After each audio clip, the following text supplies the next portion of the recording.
Sejam muito bem-vindos ao Portal da Engenharia Mecânica. O nosso portal ele apresenta periodicamente, às segundas e quintas-feiras, tópicos tecnológicos voltados para a engenharia. E hoje nós vamos falar por que o alumínio não quebra no frio. Vamos fazer uma introdução, o que é a transição dúctil frágil, o segredo do alumínio, essa estrutura CFC, as consequências práticas dessa estrutura, uma comparação do alumínio e outros metais e vamos traçar uma breve conclusão.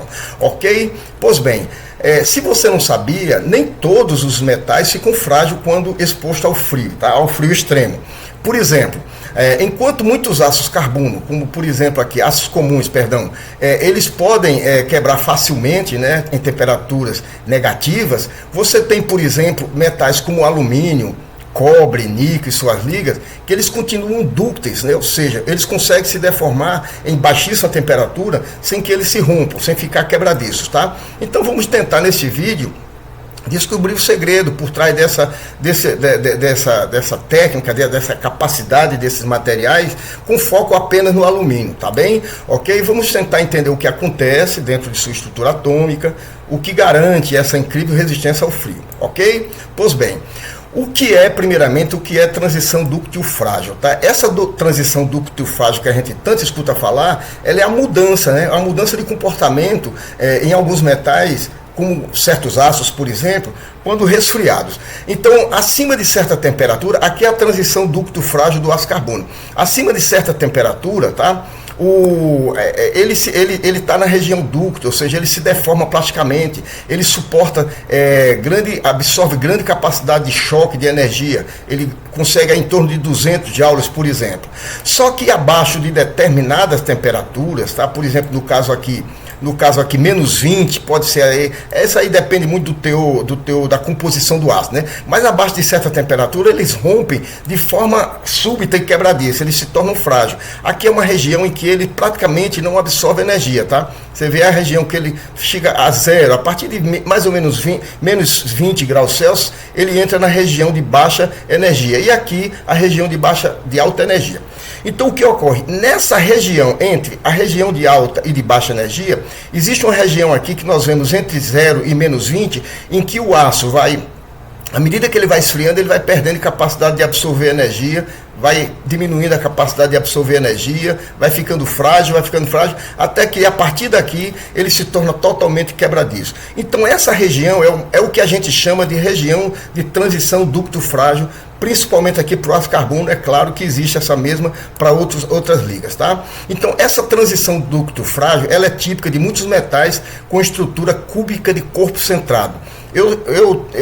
A bibliografia diz aqui que nessa estrutura, nesse modelo de átomo, de célula aqui, existe 2 átomos aqui, tá? Todo cubo, se você olhar, todo cubo tem 8 vértices, não é isso? Tem 8 vértices cada cubo. Nessa célula cúbica de corpo centrado, cada vértice desse absorve 1/8 do átomo, tá? 1/8 aqui, aqui, aqui e aqui. Então, como são 8 vértices, cada um absorvendo 1/8, 8 vezes 1/8 dá um átomo, tá? É um átomo. Mais um átomo do centro, que ela é cúbica de corpo centrado, então você soma, tem 2 átomos. Por isso que a gente chama a estrutura cúbica de corpo centrado de 2 átomos, ok? Nessa estrutura, o deslizamento, o movimento das discordâncias, dos pequenos defeitos, eles não permitem que haja deformação, ou seja, eles não ficam muito, é difícil a baixa temperatura eles se deformarem, porque as discordâncias, que são os pequenos defeitos que ocorrem dentro da estrutura, elas são difíceis de se movimentar. As discordâncias, ela tem pequenos movimentos, tá? Elas não conseguem se deformar, ela tem dificuldade de se deformar. Então, por isso que ela fica quebradiça. Isso por quê? Porque os planos de escorregamento, eles não são compactos. Isso aqui, essa célula não é tão compacta como a CFC, tá? O que ocorre? É como se o material travasse. Como você não tem deslizamento dos movimentos da discordância, eles travam o material e em baixa temperatura ele quebra sem ter uma outra solução, tá? Então, parado aí dessa parte da estrutura, ou seja, da célula CCC, vamos falar da estrutura, ou seja, do segredo do alumínio com a sua estrutura CFC. Mas antes de continuar, eu gostaria de fazer aquele lembrete a você que está chegando aqui no canal e que viu que não é inscrito, se inscreva no nosso canal, deixa seu gostei ou não gostei, a gente entende, tá? O importante é a sua participação, o seu like, sua inscrição, para que a gente passe e continue existindo aqui, tá? Ok? O alumínio, assim como o cobre, o níquel e outros materiais cúbicos de face centrada, eles possuem essa estrutura cristalina que a gente chama de CFC, cúbica de face centrada. Observe que a gente está falando aqui que essa estrutura tem 4 átomos. Se você observar essa estrutura e lembrar da cúbica de corpo centrado, ela tem, nos vértices, ela tem a mesma composição. São 8, todo cubo tem 8 vértices, 4 superiores e 4 inferiores, e aqui da mesma forma ele absorve 1/8 de cada átomo, tá? Então, se você absorve 1/8 em 8 vértices, 8 vezes 1/8 dá 1. Aí, poxa, e os outros 3 átomos para formar os 4 átomos, né? Observe também que todo cubo ele tem 6 faces. Nós temos face 2, 3. Todo cubo tem 6 faces. Cada face dessa, ela absorve metade de um átomo. Observa aqui, metade de um átomo, metade de um átomo. Se ela tem 6 faces e ela absorve metade de um átomo em cada face, 6 vezes meio, né? 6 vezes meio dá 3. Então ela forma 3 átomos, com mais um átomo da soma de todos os vértices aqui, que é 1/8, você forma 3 mais 1, 4 átomos. Essa é a explicação para que ele tenha 4 átomos nessa célula aí, nessa estrutura CFC, tá? Essa rede cristalina, ela oferece muitos planos de deslizamento, escorregamento, tá? É diferente da célula, da estrutura CCC. É como se fossem várias avenidas, né? Avenidas internas por onde as discordâncias, os defeitos, eles podem se mover, mesmo na hora que ele está esfriando, super resfriado. Essas avenidas, digamos assim, né, essas discordâncias, esses caminhos, eles fazem com que as discordâncias elas caminhem por isso aí e ele consiga se mover. Se a gente está falando de defeito, eu queria lembrar que nós temos 3 tipos de defeito na metalurgia, tá? Os defeitos de pontos, de linha e de superfície. Por falar de pontos, eu trouxe aqui 3 tipos de defeito de pontos. Aqui você tem uma vacância, tá? É um defeito de vacância, tá? Aqui é um defeito de átomo soluto intersticial, ele aí é como se fosse um material de uma liga, tá? Mas é um defeito, é onde existem os escorregões, né? Tá? Aqui você tem outro defeito, que é um átomo soluto não intersticial, mas sim substitucional, ele está substituindo um átomo dessa liga, então isso aqui é uma impureza, é um defeito, e é nesses locais que há os movimentos na estrutura CFC, tá? Pois bem, é justamente esse número elevado de planos de deslizamento que tem a estrutura CSC, cúbica de face centrada, que permite ao alumínio, né, se deformar plasticamente, tá? Mesmo em temperatura criogênica. Aqui você tem um plano de escorregamento ou de deslizamento, isso aqui é uma estrutura CFC, né, com planos de deslizamento. Aqui você tem uma estrutura A na parte de cima, uma estrutura B na parte de baixo. É como se fosse 2 grãos, né? Em metalurgia se chama grãos. Aqui tem um grão, aqui tem outro grão. Então existe um defeito aqui, uma superfície de defeito interna aí, é por onde eles escoam. Então eu queria só ilustrar isso daí para entender como é que são essas camadas, esses planos de deslizamento. Microscopicamente falando é isso daí, tá? Macroscopicamente, porque microscopicamente a gente não consegue ver. Em outras palavras, o alumínio, no alumínio, as discordâncias, que são os defeitos, eles conseguem continuar se movendo, então o material não trava, como ocorre com o cúbico de corpo centrado, o CCC. Então ele não quebra de forma frágil. Essa que é o grande truque, o grande segredo das estruturas dos materiais CFCs, cúbico de face centrada. As consequências práticas dessa estrutura CFC, cúbica de face centrada.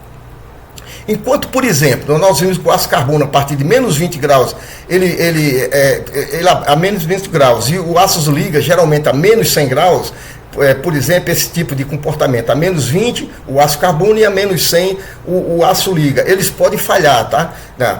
Enquanto isso, o alumínio continua sendo dúctil, mesmo abaixo de 100, de 20, mesmo abaixo de 100 graus negativos, o alumínio ele continua sendo dúctil até condições árticas, ou seja, condições criogênicas. Ele consegue se manter dúctil. É por isso que esse material é amplamente usado, por exemplo, em tanques criogênicos. Isso aqui é um tanque criogênico, né? É por isso que ele consegue ser usado. Aqui tem um tanque criogênico para armazenar gases liquefeitos, né? E aqui você usa as séries do alumínio, a 583, 5083 e a 5456. São dois tipos que, como exemplo, mas existem outros, tá? Esses alumínios, eles também são usados em estruturas aeroespacial. É por isso que eles são amplamente usados. Essas estruturas aeroespacial que enfrentam condições extremas, tá? Aqui você usa os tipos de liga, as séries 2219 e 2024. É muito usado nesse tipo aí.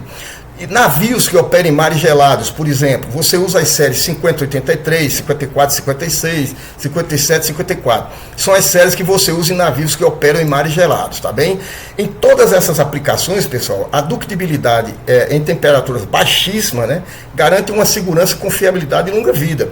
Imagina um navio bater numa rocha se ele não tiver um material, num determinado geleira e outra coisa, se ele não tiver um material preparado, né?